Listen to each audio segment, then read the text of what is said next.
মঙ্গলে মিথেন সহ বিভিন্ন গ্যাসের রহস্য উন্মোচনে পরিচালিত হচ্ছে এক্সোমার্স মিশন। এর মধ্যে লাল গ্রহের কক্ষপথে পৌঁছেছে এক্সোমার্সের স্যাটেলাইট টিজিও। এরপর মঙ্গলে মাত্র ১৪৬ মাইল দূর থেকে ছবি তুলে পৃথিবীতে পাঠিয়েছে টিজিও।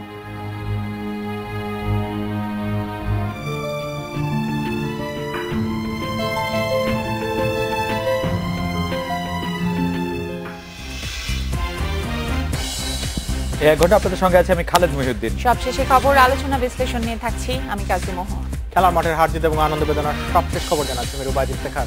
তবে আগে জানিয়ে দিচ্ছি শিরোনাম। প্রধানমন্ত্রীর বিমানের ত্রুটির কারণে ৬ কর্মকর্তা সাময়িক বরখাস্ত, শাস্তি পেতে পারেন আরও কয়েকজন।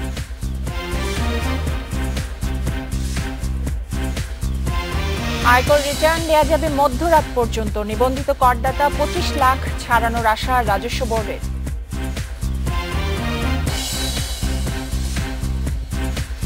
আজ রাত ৯টায় বাংলাদেশে মতামত পাঠানোর বিষয়ে দেশি বিজ্ঞাপন, বিদেশি টেলিভিশনে মতামত পাঠাতে পারেন SMS অথবা ফেসবুকে। আপনাদের মতামত জানিয়ে দিচ্ছি সংবাদের পরের অংশে। প্রধানমন্ত্রীকে বহনকারী উড়োজাহাজের ত্রুটির কারণে বাংলাদেশ বিমানের টেকনিক্যাল ইঞ্জিনিয়ারিং বিভাগের ৬ জনকে সাময়িক বরখাস্তের সিদ্ধান্ত নেওয়া হয়েছে। তদন্ত প্রতিবেদন পাওয়ার পর সচিবালয়ের সংবাদ সম্মেলনে এই কথা জানান বেসামরিক বিমান পরিবহন ও পর্যটন মন্ত্রী রাশেদ খান মেনন।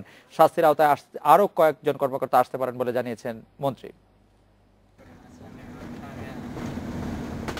৪ দিনের পানি সম্মেলনে যোগ দিতে ২৭ নভেম্বর প্রধানমন্ত্রীকে নিয়ে হাঙ্গেরি যাচ্ছিল উড়োজাহাজ রাঙা প্রভাত, কিন্তু তেল সঞ্চালন পাইপে লিকেজের কারণে তুর্কমেনিস্তানে জরুরি অবতরণ করে বিমানটি। এরপর ত্রুটির কারণ অনুসন্ধানে গঠন করা হয় ৩টি তদন্ত কমিটি। বিমানের করা কমিটির তদন্তে কর্মকর্তাদের দায়িত্বে অবহেলার প্রমাণ মিলেছে। এ কারণেই প্রাথমিকভাবে ৬ জনকে সাময়িক বরখাস্ত করার সিদ্ধান্ত হয়েছে। এই সংখ্যা আরও বাড়তে পারে। এই ধরনের যে ঘটনা, এটা জরুরি রাষ্ট্রীয় গুরুত্বপূর্ণ ঘটনা। রিপোর্টের ভিত্তিতে প্রতিপাদিত হয়েছে যে এটি হচ্ছে মূল সমস্যা দাঁড়িয়েছিল, এবং যদিও আমাদের অনবোর্ড ইঞ্জিনিয়াররা অত্যন্ত দক্ষতার সাথে সেটাকে সারিয়ে নিয়েছেন, কিন্তু এই ক্ষেত্রে হিউম্যান ফেইলিয়ার ফ্যাক্টরটাই হচ্ছে প্রধান বলে তারা চিহ্নিত করেছেন। বরখাস্ত কর্মকর্তারা হলেন engineer officer SM Roknuzzaman, Samiul Haque, Lutfur Rahman, Milan Chandra Biswas, Zakir Hossain এবং টেকনিশিয়ান সিদ্দিকুর রহমান। স্পেসিফিক যারা রেসপন্সিবল ছিলেন সেই মুহূর্তে সেই ৫ জনকে আইডেন্টিফাই করা হয়েছে, কিন্তু এরা যেটা বলছেন যে আগামীতে এই ফুল রিপোর্ট যখন হবে তখন নির্দিষ্টভাবে তারা ব্যবস্থা গ্রহণ করবে। তত্ত্বাবধায়ক সরকারের আমলে কোম্পানি হিসেবে গঠন করা হয় বিমান বাংলাদেশকে। প্রতিষ্ঠানটির জবাবদিহিতা বাড়াতে আগামীতে জাতীয় পতাকাবাহী বিমান পরিচালনার আইনে পরিবর্তন আনা হবে বলে জানান মন্ত্রী। Ashraf Alam, independent news, Dhaka. এদিকে হাঙ্গেরিতে রাষ্ট্রীয় সফর শেষে দেশের পথে রওনা হয়েছেন প্রধানমন্ত্রী শেখ হাসিনা। হাঙ্গেরির সময় সকাল 10:15টায় বুদাপেস্টের ফিরেন্স লেডস বিমানবন্দর থেকে যাত্রা করেন তিনি। রিজার্ভ চুরির দায় এড়াতে চাচ্ছে ফিলিপাইনের রিজার্ভ ব্যাংক। চুরিতে জড়িত থাকার বিষয়টি অস্বীকার করেছে রিজার্ভ ব্যাংকের এই বিবৃতিকে মূল্যবোধের সংকট বলছেন অর্থমন্ত্রী আবুল মাল আব্দুল মুহিত। তবে ম্যানিলায় বাংলাদেশের রাষ্ট্রদূত জন গোমেজ স্পষ্ট জানিয়েছেন RCBC যাই বলুক পুরো টাকা ফেরত পাবে বাংলাদেশ। চলতি বছরের ফেব্রুয়ারিতে হ্যাকিংয়ের মাধ্যমে বাংলাদেশ ব্যাংকের রিজার্ভ থেকে ৮ কোটি ১০ লাখ ডলার চলে যায় ফিলিপাইনে। বিষয়টি নিয়ে সেদেশের সরকারের সাথে আলোচনার পর নভেম্বরে ১.৫ কোটি ডলার ফেরত পায় বাংলাদেশ। তবে বাকি ৬.৫ কোটি ডলার রয়ে গেছে ফিলিপাইনে। এই ঘটনায় জড়িত থাকার দায়ে RCBC ব্যাংকে ২ কোটি ১০ লাখ ডলার জরিমানা করে দেশটির কেন্দ্রীয় ব্যাংক। চুরির এই ঘটনায় RCBCর ৬ কর্মকর্তার বিরুদ্ধে মামলাও করেছে ফিলিপাইনের অ্যান্টি মানি লন্ডারিং কাউন্সিল। রিজালের আইনজীবী থিয়া দায়েব এক বিবৃতিতে অভিযোগ করেছেন, বাংলাদেশ ব্যাংকের অবহেলার কারণেই রিজার্ভের অর্থ চুরি গেছে, তাই অর্থ ফেরত দেবে না RCBC। রিজাল ব্যাংকের এই অবস্থানে হতাশ অর্থমন্ত্রী। এই স্টেটমেন্টটা is not very ethically it is not sound. এটা মূল্যবোধের দৃষ্টিকোণ থেকে এই সিদ্ধান্তটি যথাযথ নয়। এতে অর্থ ফেরত পাওয়ার সম্ভাবনা কমে আসবে কিনা জানতে চাইলে রাষ্ট্রদূত জন গোমেজ জানান, দায় নিতে হবে RCBC-কেই। তারা বললে হবে না। আমার আইনমন্ত্রী পুরোপুরি ক্লিয়ারলি কালকে বলেছে যে এই টাকাটা টোটালি এখানে এসেছিল, we have to pay back that money. এটা আলটিমেটলি পুরো টাকাটাই তাদের দিতে হবে আমাদেরকে। রিজার্ভ চুরির ঘটনায় নতুন করে শুনানি করতে ফিলিপাইনের সিনেটের কাছে অনুরোধ করেছে সফররত বাংলাদেশ প্রতিনিধি দল। সিনেটের সভাপতি অ্যাকুইলিনো কোকো পিমেন্টেল নতুন করে উদ্যোগ নেওয়ার আশ্বাস দিয়েছে বলে জানান জন গোমেজ। এটা খুবই সাকসেসফুল মিটিং হচ্ছে। সেনেট প্রেসিডেন্ট এটাও বলেছে যে এটা আমরা দরকার হয় আবার সেনেট হিয়ারিং চালু করব এবং আমাদের এই delegation they are very satisfied. বাংলাদেশের প্রতিনিধি দল অর্থ উদ্ধারে দেশটির গভর্নরের সঙ্গে সভা করবে। সব পক্ষের সাথে আলোচনার পর রিজার্ভের পুরো অর্থ উদ্ধারে আশাবাদী Bangladesh bank. Umnahar Azmi, independent news, Dhaka. Reserve bank এতদিন পরে এসে ফার্স্ট অফ অল ওরা অস্বীকার করছে বিষয়টি, এটাই আমার কাছে কেমন জানি লাগছে। মানে একবারও কি এরা এতদিনের মধ্যে ওরা বলেছে বা কোনো রকম অস্বীকার করার বিষয়টা একবারও কিন্তু উঠে আসেনি। রিজার্ভ ব্যাংক আসলে অস্বীকার করেনি, তাদের দায় নেই এটা তারা বলছে যে ফেড থেকে যে আসলে তাদের মাধ্যমে টাকাটা গায়েব হয়ে গেছে বা রং হ্যান্ডে পড়েছে সেটার দায়টা তারা নিতে চাচ্ছে না এবং এড়াতে চাচ্ছে আসলে যে তারা এটার মধ্যস্থতা করতে চায় না। বা এখন বিষয়টা যদি এরকম হয়ে যায় বাংলাদেশ আসলে কি করতে পারবে? অর্থমন্ত্রী যদিও বলেছেন এটা মূল্যবোধের সংকট, কিন্তু আইনি দিক দিয়ে কি বাংলাদেশের কিছু করার নেই? তারা যদি আসলে টাকাটা দিতেও অস্বীকৃতি জানায়, আমার মনে হয় যে বাংলাদেশ তো নিশ্চয়ই শেষ ব্যবস্থা হিসেবে আইনের দিকটা ভেবেই রাখছে, কিন্তু তার আগ পর্যন্ত বাংলাদেশ কূটনীতিকভাবে এই টাকাটি আনতে চাইবে, কারণ এতে কোনো রকম কোনো সন্দেহ নেই যে ফিলিপাইনের রিজার্ভ ব্যাংক এই টাকাটি চুরির ব্যাপারে একটি বড় ভূমিকা পালন করেছে। আপনি যদি এবং রিজার্ভ ব্যাংকের যেটি আপনি বলছিলেন যে টাকা চুরির বিষয়টি জানাজানির পরে রিজার্ভ ব্যাংক যা করেছে তাদের শীর্ষ পর্যায়ের কর্মকর্তাদের বরখাস্ত করা হয়েছে, তাদের কারো কারো বিরুদ্ধে আইনি ব্যবস্থাও নেওয়া হয়েছে, কিন্তু সেটি বাংলাদেশকে চালিয়ে যেতে হবে। আন্তর্জাতিক আদালতে বাংলাদেশ কিভাবে যাবে যদি শেষ ব্যবস্থা হিসেবে, কিন্তু তার আগে কূটনীতিক প্রক্রিয়া সেটি আনা সম্ভব কিনা সেটি দেখছে। তবে বাংলাদেশ ব্যাংকের সাবেক গভর্নর সালাউদ্দিন আহমেদ যেটি বলছেন সেটি আসলে খুব আমার কাছে মনে হচ্ছে যে এই ব্যাপারটিও আমাদের একটু ভেবে দেখা উচিত। সালাউদ্দিন আহমেদ বলছে যে তারা মূলত বাংলাদেশের দুর্বলতা দীর্ঘসূত্রতার সুযোগ নিয়ে চালাকি করছে। বাংলাদেশে এই ঘটনা তদন্ত হলে প্রকাশ হয়নি, কোনো ব্যবস্থাও নেওয়া হয়নি, ফলে নানা রকম জল্পনা কল্পনা তৈরি হচ্ছে। তো সেইগুলি আসলে বাংলাদেশ সেগুলি নিয়ে নিশ্চয়ই ভাববে এবং কোনো না কোনো প্রক্রিয়ায় এটি করতেই থাকবে এবং টাকা আমাদের ফেরত নিশ্চয়ই পেতেই হবে। এত বড় একটা অ্যামাউন্ট নিশ্চয়ই অর্থমন্ত্রী থেকে শুরু করে সরকার কেউই ছেড়ে দিতে চাইবে না। যাই হোক, অন্য খবরগুলোতে চলে যাচ্ছি। প্রতিকূলতা ও বিদেশি সংস্কৃতির আগ্রাসন থেকে দেশের টেলিভিশন শিল্পকে বাঁচাতে আন্দোলনে নেমেছেন অভিনেতা, নির্মাতা ও কলাকুশলীরা। কেন্দ্রীয় শহীদ মিনারে সমাবেশ করে 30 ডিসেম্বরের মধ্যে 5 দফা দাবি বাস্তবায়নের আহ্বান জানিয়েছেন তারা। শিল্পে বাঁচি, শিল্প বাঁচাই স্লোগানে মাঠে নেমেছেন টেলিভিশনের শিল্পী ও কলাকুশলীরা। 17টি সংগঠনে গঠিত federation of television professionals organisation FTPOর ব্যানারে শহীদ মিনারে সমবেত হন তারা। ডাব করা বিদেশি অনুষ্ঠানের জনপ্রিয়তায় যখন হুমকির মুখে দেশের টিভি অনুষ্ঠান নির্মাণের সঙ্গে যুক্ত লক্ষাধিক কর্মী, তখন বেসরকারি টেলিভিশনে বাংলায় ডাব করা বিদেশি সিরিয়াল ও অনুষ্ঠান বন্ধ সহ 5 দফা দাবি FTPOর। চ্যানেলে বাংলায় ডাবকৃত বিদেশি সিরিয়াল বা অনুষ্ঠান বন্ধ করা। 2 নম্বর দাবি হচ্ছে টেলিভিশন অনুষ্ঠান নির্মাণ, ক্রয়, প্রচারের ক্ষেত্রে ক্লায়েন্ট বা তৃতীয় পক্ষের হস্তক্ষেপ ব্যতীত চ্যানেলের অনুষ্ঠান সংশ্লিষ্ট কর্তৃপক্ষ দ্বারা নিয়ন্ত্রিত হতে হবে। দেশের টেলিভিশন শিল্পে বিদেশি শিল্পী ও কলাকুশলীদের অবৈধভাবে কাজ করা বন্ধ করতে হবে। ডাউনলিঙ্ক চ্যানেলের মাধ্যমে বিদেশি চ্যানেলে দেশি ও বিদেশি বিজ্ঞাপন প্রচার বন্ধ করতে হবে। দেশে গুণী শিল্পী থাকার পরেও বিদেশি শিল্পীদের নিয়ে অনুষ্ঠান নির্মাণ বন্ধের দাবি জানান শিল্পী ও নির্মাতারা। কেউ কেউ প্রযোজক, নির্মাতা ও কলাকুশলীদের মধ্যে ভাঙন ধরাতে চাইছে অভিযোগ করে বক্তারা। যদি কোনো চ্যানেল বা কোনো কর্তৃপক্ষ আমাদের একজন কর্মীর বিরুদ্ধে কোন রকম ব্যবস্থা নেয়, কোন ধরনের ব্যবস্থা নেয়, ব্ল্যাকলিস্ট করে, তাহলে আমরা এখানে যারা আছি প্রত্যেকেই তার পাশে দাঁড়াবো। শিল্পীরা বলেন, বিজ্ঞাপনদাতাদের প্রেসক্রিপশনে শুধু ব্যবসায়িক স্বার্থে অনুষ্ঠান নির্মাণের কারণে বাংলাদেশের টেলিভিশন শিল্প ধ্বংসের মুখে। অবস্থা উত্তরণে টেলিভিশনের নীতি নির্ধারক ও নির্মাতাদের মানসিকতা পাল্টানোর পরামর্শ দেন তারা। চ্যানেলগুলো যদি শিল্পীর এবং শিল্প মানের মূল্যায়ন না করে, তার যদি দেশের এবং জাতির প্রতি কোনো দায়বদ্ধতা না থাকে, ভালোবাসা না থাকে, সততা না থাকে, তাহলে দেশ কেন সে নিজেকেও বিক্রি করে দিতে পারে। 16 ডিসেম্বর দেশে ডাবিং মুক্ত দিবস পালনের ঘোষণা দিয়েছে শিল্পীরা। সেই সাথে শিল্পীদের পেশা ও সংস্কৃতি সংকট মোকাবেলায় সরকারকে কার্যকর ভূমিকা রাখার আহ্বান জানান মিডিয়া ব্যক্তিত্বরা। অনিমেষ কর, ইন্ডিপেন্ডেন্ট নিউজ, ঢাকা। সাংবাদিক মানিক শাহ হত্যা মামলায় 9 জনের যাবজ্জীবন এবং 2 জনকে খালাস দিয়েছে খুলনা বিভাগীয় দ্রুত বিচার ট্রাইব্যুনাল। ট্রাইব্যুনালের বিচারক এম এ রব হাওলাদার দুপুরে রায় দেন। তবে মানিক শাহর পরিবার বলছে তারা ন্যায় বিচার পাননি। উচ্চ আদালতে আপিলের সিদ্ধান্ত জানিয়েছেন তারা। সাংবাদিক মানিক সাহা দৈনিক সংবাদ এবং বিবিসিতে খুলনা প্রতিনিধি হিসেবে কর্মরত ছিলেন। খুলনা প্রেস ক্লাবের সামনে 2004 সালের 15 জানুয়ারি বোমা হামলায় নিহত হন তিনি। প্রায় এক যুগ পর এ হত্যা মামলার রায় দেয়া হলো। রায়ে রাষ্ট্রপক্ষের আইনজীবী সন্তোষ প্রকাশ করলেও মানিক সাহার পরিবার ও সাংবাদিক নেতারা সন্তুষ্ট নয়। মার্ডার কেস যে পার্টি আছে 302 এবং 34 ধারায়, সেখানে মোট 11 জন আসামি, সাক্ষ্য প্রমাণ পায় নাই 2 জনের বিরুদ্ধে, তাদেরকে বেকসুর খালাস দিয়েছেন, বাকি 9 জনকে যাবজ্জীবন কারাদণ্ড প্রদান করেছেন। যারা প্রকাশ্যে এবং গোপনে যুক্ত সকলে চার্জশিটের অন্তর্ভুক্ত হোক এবং সবাই শাস্তির আওতায় আসুক। রাষ্ট্রপক্ষ সেটা প্রমাণে ব্যর্থ হয়েছে। এক্ষেত্রে তদন্তকারী কর্তৃপক্ষ এবং যারা এই অপরাধ প্রমাণ করবার দায়িত্ব ছিল, মনে করি যে তারা সে দায়িত্ব পালনে ব্যর্থ হয়েছে। আসামি পক্ষের আইনজীবীরা বলছেন ন্যায় বিচার পাননি তারা, আপিল করা হবে। এই মামলার সংক্ষুব্ধ, আমরা এখানে ন্যায় বিচার ব্যাহত হয়েছে, ন্যায় বিচার পাইনি, আমরা সংক্ষুব্ধ, এই কারণে আমরা উচ্চ আদালত যাব।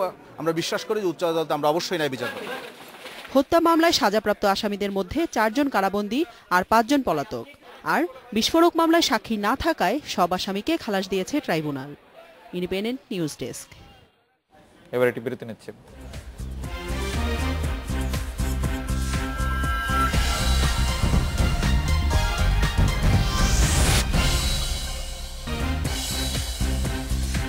নটা 19 মিনিটে ফিরে এলাম রাত বাংলাদেশে। সরকারি করার দাবিতে ময়মনসিংহের ফুলবাড়িয়া কলেজের আন্দোলন 1 মাসের জন্য স্থগিত করা হয়েছে। ময়মনসিংহের সার্কিট হাউসে ধর্মমন্ত্রী মতিউর রহমানের সঙ্গে আন্দোলনকারীদের বৈঠকে এই সিদ্ধান্ত হয়। এর আগে ফুলবাড়িয়ার ঘটনাস্থল পরিদর্শন করে জাতীয় মানবাধিকার কমিশনের তদন্ত কমিটি। সকালে 4 সদস্যের তদন্ত কমিটি প্রত্যক্ষদর্শী ও শিক্ষক কর্মচারীদের সঙ্গে কথা বলে। কমিটির প্রধান আক্তার হোসেন জানান, শিক্ষক ও শিক্ষার্থীদের উপর পুলিশের হামলা ঠিক হয়নি। বৃহস্পতিবার তদন্তের প্রাথমিক প্রতিবেদন ও 7 কর্মদিবসের মধ্যে চূড়ান্ত প্রতিবেদন দেওয়া হবে বলে জানান তিনি। এদিকে তদন্ত কমিটির সঙ্গে দেখা করতে গিয়ে স্থানীয়দের তোপের মুখে পড়েন উপজেলা নির্বাহী কর্মকর্তা লীরা তরফদার। খেলাধুলার খবর জানতে রুবাইদ ইফতেখার আছেন আমাদের সঙ্গে। রুবাইদ, আজকেও কি বিপিএল দিয়ে আপনি আমাদের? হ্যাঁ, বিপিএল এর খবর রয়েছে। আমাদের মেয়েদের ক্রিকেট টিমটা আজকে একটা বড় ম্যাচ ছিল, আমি কালকে যেমনটা জানাচ্ছিলাম যে 2টো বড় ম্যাচ আছে শ্রীলঙ্কা পাকিস্তানের সাথে। আনফরচুনেটলি পাকিস্তানের সাথে ম্যাচটা আমরা ভালো খেলতে পারিনি, সেই খবরগুলো জানাবো। তবে তার একটা বিরতি নিয়ে আসছি, আর যখন ফিরবো আরো যা থাকছে। বিপিএল এর শৃঙ্খলা নিয়ে কঠোর বিসিবি, ফিক্সিং বিতর্কে তদন্ত করবে গভর্নিং কাউন্সিল।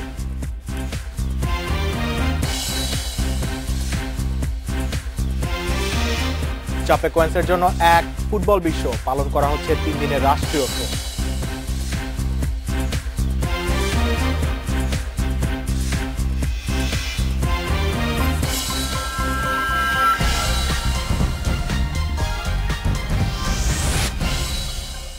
প্রথম ম্যাচে রংপুর রাইডার্সকে 42 রানে হারিয়ে প্রথম দল হিসেবে প্লে অফ নিশ্চিত করেছে ঢাকা ডায়নামাইটস। এভান লুইসের ঝড়ো 50-তে 188 রানের বড় স্কোর করে সাকিবের ঢাকা। জবাবে আবু জায়েদ রাহি ও সাকিবের বোলিং নৈপুণ্যে 146 রানে থামে রাইডার্স। বিপিএল কে স্বচ্ছ রাখতে সর্বোচ্চ চেষ্টা করছে বাংলাদেশ ক্রিকেট বোর্ড। ফিক্সিং নিয়ে যেসব কথা চলছে তার তদন্ত করবে গভর্নিং কাউন্সিল। ক্রিকেটার কর্মকর্তাদের উপর কড়া নজর রাখছে কর্তৃপক্ষ। আর টুর্নামেন্টে বরাবরের মতো শৃঙ্খলার উপর সর্বোচ্চ গুরুত্ব দিচ্ছে ক্রিকেট বোর্ড। কলম্বিয়ায় বিমান দুর্ঘটনায় চাপেকোয়েন্স ক্লাবের ফুটবলার সহ 75 জন নিহতের ঘটনায় নেমে এসেছে শোকের ছায়া। 75 জনের মৃত্যুতে 3 দিনের রাষ্ট্রীয় শোক পালন করা হচ্ছে। শোক জানিয়েছে ফুটবল বিশ্ব। কয়েকদিনের মধ্যে সাও পাওলোতে নিহতদের মরদেহ শনাক্ত করবেন তাদের আত্মীয়রা।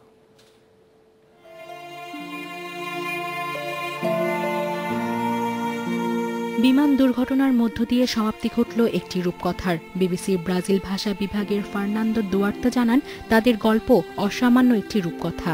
2009 সালের আগে চাপেকোয়েন্স ক্লাবের নাম ব্রাজিলে খুব কম মানুষই জানত। 3 বছর ধরে ক্লাবটি ব্রাজিলের দক্ষিণ আমেরিকার অন্যতম শক্তিধর ক্লাব হিসেবে উঠে আসে।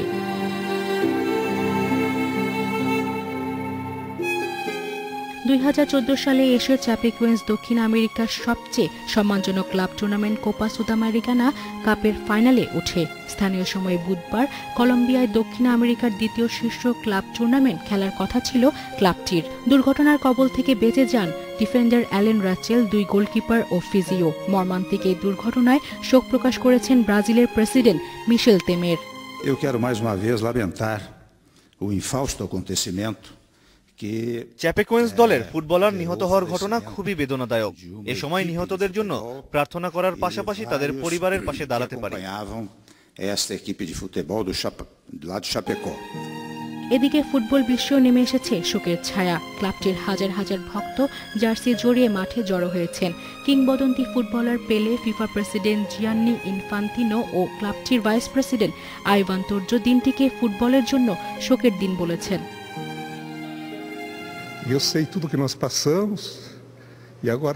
আমি বেশ কয়েক বছর ধরে চেপেকোয়েন্সের পাশে ছিলাম।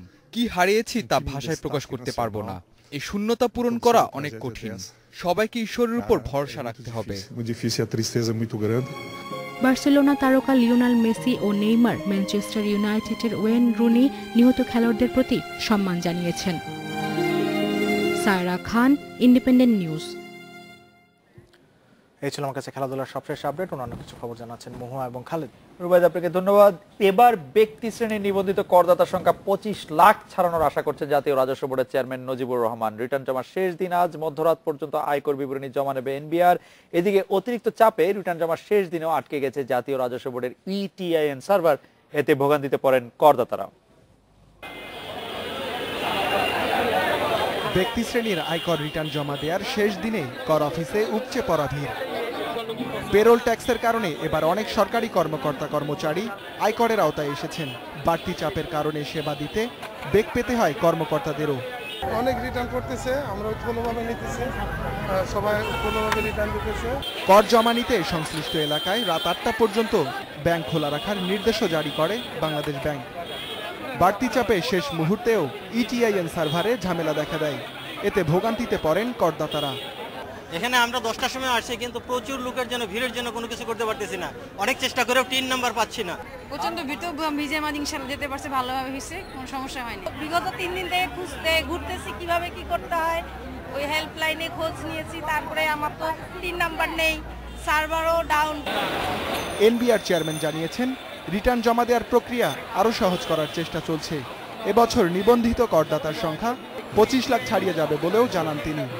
আমরা যদি আমাদের নিয়মকানুন সহজ করি, তাহলে সম্মানিত করদাতারা করদানে কখনো পিছপা হবেন না। সেই জন্য আমি আমার সহকর্মীদের অনুরোধ জানিয়েছি, শুধু একটা মাসই নয় বা শুধু মেলাতে নয়, সারা বছর যাতে সবগুলো অফিসে উপযুক্ত পরিবেশ থাকে।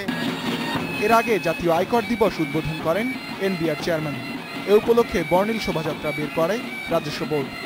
এতে রাজস্ব বিভাগের বিভিন্ন পর্যায়ের কর্মকর্তা কর্মচারীদের সঙ্গে শিল্পী, খেলোয়াড় সহ বিভিন্ন শ্রেণী পেশার প্রতিনিধিরা অংশ নেন। Ruhul Amin, independent news, Dhaka. শেষ দিনের রিটার্ন জমার খবর জানাতে সেগুনবাগিচার কর অফিস থেকে যোগ দিচ্ছেন সহকর্মী আশিক হোসেন। আশিক, কর অফিসে মানুষের ভিড় কেমন? এনবিআর এর নির্দেশনা থাকলেও আসলে কতক্ষণ পর্যন্ত রিটার্ন জমা নেওয়া হবে? জি, এখন পর্যন্ত যেটা দেখা যাচ্ছে, এখানে এখন সন্ধ্যার পর থেকে কিন্তু প্রচুর মানুষ আসছেন তাদের কর রিটার্ন দাখিল করতে। এবং এনবিআর যেটা বলেছে যে একজন ব্যক্তি থাকা পর্যন্ত তারা তাদের আয়কর রিটার্ন জমা নেবেন। একটু আগে, কিছুক্ষণ আগে কর 7 অঞ্চলের এক কর্মকর্তার সাথে আমার কথা হচ্ছিল। তিনি যেটা বলছেন, তাদের কাছে নির্দেশনা এসেছে যে তারা আজ মধ্যরাত পর্যন্ত কর রিটার্ন জমা নেবেন। এবং এই প্রসঙ্গে আশিক, যারা আজ কর দিতে এসেছেন তারা কি কারণে আজ পর্যন্ত কর দেন নাই এবং শেষ দিন পর্যন্ত রয়ে গেছেন, সেরকম কি তারা কেউ কিছু জানিয়েছেন আপনাকে যে কেন আজকের দিনটি কি তারা বেছে নিলেন কর দেওয়ার জন্য? আসলে নাই, যেহেতু আজই শেষ দিন কর রিটার্ন দাখিলের, তার কারণে আসলে অনেকেই যারা গত 6 দিনে যারা আসতে পারেননি বিভিন্ন কাজে, তারা আসলে মূলত আজকে আসছেন কর জমা দিতে। আজকে কর জমা দিতে আসছেন। যাই হোক, আশিককে ধন্যবাদ। আরো খবর জানার আগে একটি বিরতি নিচ্ছে। বিরতির পর জানিয়ে ফিরছি। ইউনেস্কো সাংস্কৃতিক ঐতিহ্যের তালিকায় পহেলা বৈশাখের মঙ্গল শোভাযাত্রা।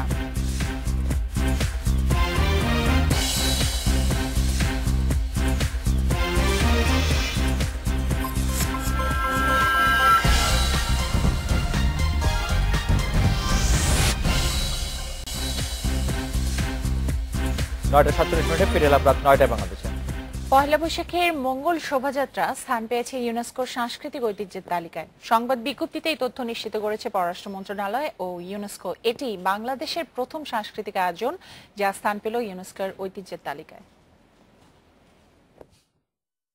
ইথিওপিয়ার রাজধানী আদ্দিস আবাবায় ইউনেস্কোর এ বৈঠকে ছিলেন চারুকলা অনুষদের ডিন শিল্পী নিসার হোসেন।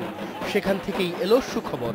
বৈঠক শেষে আনুষ্ঠানিক বিবৃতিতে ঘোষণা এলো ইউনেস্কোর সাংস্কৃতিক ঐতিহ্যে স্থান পেয়েছে বাংলা নববর্ষের মঙ্গল শোভাযাত্রা। ঢাকায় মানে প্রথম এই চারুকলা অনুষদই প্রথম কেউ করেন, এই শোভাযাত্রা করেন। তখন নাম ছিল আনন্দ শোভাযাত্রা, এখন যেটা মঙ্গল শোভাযাত্রা হয়েছে। লোকজ যে সংস্কৃতি সেটাকে এই র্যালির মধ্যে তুলে ধরেছিলাম, সেটা ছিল প্রথম 89-এ। তখন আমাদের পলিটিক্যালি যে সব আমাদের সমস্যা ছিল সাংস্কৃতিকভাবে, সেটা ছিল এরশাদ বিরোধী আন্দোলন চলছিল তার আগে, কিন্তু আমরা সাংস্কৃতিকভাবে এই আন্দোলনটা এর সাথে সম্পৃক্ত করি। ইউনেস্কোর বিবৃতিতে বলা হয়েছে, ঢাকা বিশ্ববিদ্যালয়ের চারুকলার শিক্ষার্থীদের এই উদ্যোগ ধর্ম বর্ণ নির্বিশেষে সারা দেশের মানুষকে একাত্ম করেছে। 80-র দশক থেকে মঙ্গল শোভাযাত্রা তুলে ধরছে দেশের সাংস্কৃতিক ঐতিহ্য ও রং। যেহেতু ইউনেস্কো হেরিটেজ নিয়ে কাজ করে, তারা এই জায়গাটি হয়তো তুলে ধরেছে যে আমাদের এই যে প্রাণবন্ত যে বাঙালির যে সংস্কৃতি সেটাকে তুলে ধরেছে। এরপরে নিশ্চয়ই এটা আরও মার্জিত হবে, এটা আরও ব্যাপকতা পাবে। এই ঘোষণায় সামাজিক যোগাযোগ মাধ্যমে উচ্ছ্বাস প্রকাশ করেছেন মঙ্গল শোভাযাত্রা সংশ্লিষ্টরা। Taimur Mohammad Salahuddin, independent news, Dhaka. দেশি বিজ্ঞাপন বিদেশি টেলিভিশনে এই বিষয়ে আপনাদের মতামত জানতে চেয়েছিলাম। হাবিব বলেছেন দেশের আর্থিক ক্ষতি দূর করতে বিদেশি টেলিভিশনে দেশি বিজ্ঞাপন প্রচার বন্ধ করতে হবে। রিপন বলছেন দেশের দর্শকদের জন্য বিদেশি টেলিভিশন চ্যানেলে বিজ্ঞাপন দেওয়া বন্ধ করা উচিত। রাসেল বলছেন শুধু বিদেশি টেলিভিশনে দেশি বিজ্ঞাপন প্রচার বন্ধ নয়, সেই সাথে বিদেশি চ্যানেলও বন্ধ করা দরকার। ইব্রাহিমের দাবি, তিনি বলছেন আমার দাবি বিদেশি টেলিভিশনে দেশি বিজ্ঞাপন প্রচার বন্ধে কার্যকর পদক্ষেপ গ্রহণ করা হোক। শিলা বলছেন আমার মনে হয় না দেশি বিজ্ঞাপন বিদেশি টেলিভিশনের প্রচারে দেশের অর্থনীতির উপর প্রভাব পড়ে। রোহানের মতে দেশের দর্শকের জন্য নিজের দেশে বিজ্ঞাপন দেওয়ার বিধি রয়েছে, তা কার্যকর করতে হবে। কাউসার বলছেন যদি বাংলাদেশের বিজ্ঞাপন বাংলাদেশের চ্যানেলে দেওয়া হয় তাহলে আমাদের দেশই উপকৃত হবে। সোহেল বলছেন কিছু প্রতিষ্ঠান বিদেশি টেলিভিশন চ্যানেলে বিজ্ঞাপন প্রচার করে অর্থ পাচার করে দেশের আর্থিক ক্ষতি করছে। মাহমুদ বলছেন দেশি বিজ্ঞাপন বিদেশি টেলিভিশনে না দেওয়ার ব্যাপারে প্রয়োজনীয় পদক্ষেপ নেওয়া উচিত। রাজীব বলছেন দেরিতে হলো, টিভি সংশ্লিষ্টদের টনক নড়েছে, তা অবশ্যই স্বস্তির বিষয়। একই ইস্যুটাই কিন্তু বলছেন যে আমাদের বিজ্ঞাপনগুলো যেন দেশের বাইরের মার্কেটে চলে না যায়। তো একটা পদক্ষেপ নেওয়া হয়েছে, দেখা যাক এটা কতটুকু কার্যকরী হয়। খালেদা মুহাম্মদ, কতটুকু কার্যকরী হয় সেটা সরকারের উপর অনেকাংশে নির্ভর করছে। আমরা আশা করবো যে সেটি আসলে কার্যকরী হবে। যাই হোক, ইউরোপ এবং রাশিয়ার যৌথ উদ্যোগে পাঠানো satellite the trace gas orbiter TGO প্রথমবারের মতো লাল গ্রহ মঙ্গলের ছবি পৃথিবীতে পাঠিয়েছে। এই অভিযানে মঙ্গলে মিথেন সহ অন্য বিভিন্ন গ্যাসের তথ্য পাওয়া যাবে, যা বিশ্লেষণ করে নিশ্চিত হওয়া যাবে পৃথিবীর প্রতিবেশী এই গ্রহে মানুষের বসবাসের সম্ভাবনা। মঙ্গলের অজানা উৎস থেকে প্রতিনিয়ত বেরোচ্ছে জৈব গ্যাস মিথেন। এই গ্যাস ভূতাত্ত্বিক উৎস নাকি কোনো অণুজীব থেকে নিঃসরণ ঘটছে তার সঠিক কোনো তথ্য নেই বিজ্ঞানীদের কাছে। মঙ্গলে মিথেন সহ বিভিন্ন গ্যাসের রহস্য উন্মোচনেই জানুয়ারিতে ইউরোপিয়ান স্পেস এজেন্সি ইউএসএ ও রাশিয়ান ফেডারেল স্পেস এজেন্সির উদ্যোগে শুরু হয় মঙ্গল অভিযান এক্সোমার্স। 19 অক্টোবর লাল গ্রহের কক্ষপথে পৌঁছায় এক্সোমার্সের স্যাটেলাইট টিজিও। এরপর মঙ্গলের মাত্র 146 মাইল দূর থেকে তোলা ছবি 22 নভেম্বর পৌঁছায় বিজ্ঞানীদের কাছে। মঙ্গলের বুকে আগ্নেয়গিরি পর্বতমালা ও বিভিন্ন ছায়াচ্ছন্ন অঞ্চলের ছবি পাঠিয়েছে টিজিও। পরবর্তী সময়ে মূল মহাকাশযান থেকে মঙ্গলের বুকে নামবে অবতারক যান স্কাইপারেল্লি। গ্রহটির পরিবেশ সংক্রান্ত নানা তথ্যের পাশাপাশি এর পৃষ্ঠের বৈদ্যুতিক ক্ষেত্র সম্পর্কে উপাত্ত পৃথিবীতে পাঠাবে এই ল্যান্ডার। বিজ্ঞানীদের এই মিশন খুলে দেবে মঙ্গলের অজানা অনেক অধ্যায়। সেখানে মানুষ পাঠানোর পরিকল্পনা বাস্তবায়ন সহজ হবে। এই মিশনের ধারাবাহিকতায় 2020 সালে দ্বিতীয় ধাপে আরেকটি মিশন পরিচালনা করবেন বিজ্ঞানীরা। সারওয়ার জামান, ইন্ডিপেন্ডেন্ট নিউজ। এই ছিল রাত 9টায় বাংলাদেশের আয়োজনে। আজকে রাত 9টায় বাংলাদেশ শেষ করব হাভানায় ফিদেল কাস্ট্রোর স্মরণ সভার কিছু ছবি দেখে। তার আগে আমরা বিদায় নিচ্ছি। আমাদের পরবর্তী অনুষ্ঠানে শুভরাত্রি।